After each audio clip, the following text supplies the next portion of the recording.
Keith Siegel, the first Israeli-American hostage, returned home last Saturday. His older brother Lee waiting for this moment for 484 days. Two sets of doors opened up, and I'm looking, and oh my gosh, that's Keith. We embraced, and I just said to him, you're here, I love you, you're here. And you know, he knew he was here. He knew he was released. Are there things about him that seem different to you than before? It might sound impossible, but no.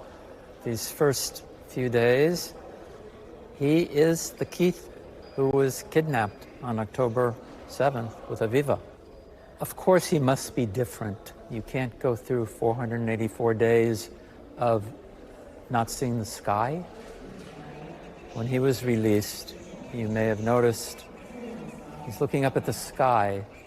Did he share with you at all the experiences he had as he was being held hostage that you can share with us? He was moved many times, but cumulatively, within that 15 months, he had 6 months of being on his own. Of course, on his own includes his captors, his Hamas, with weapons guarding him or with him in the same room.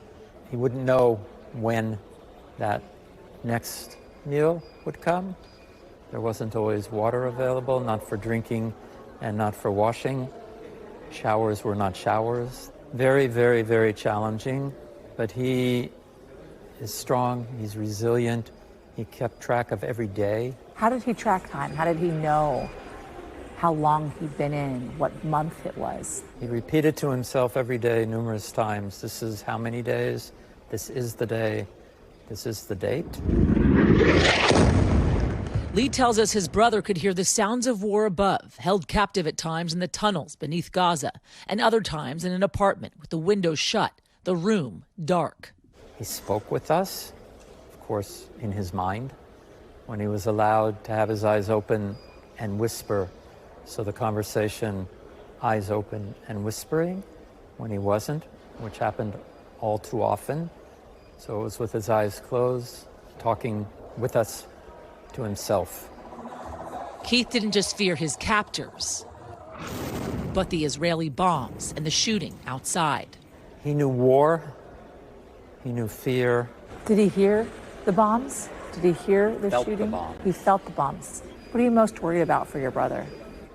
I worry that he is a pawn in a government messaging program. Keith did not sign up to be a hostage.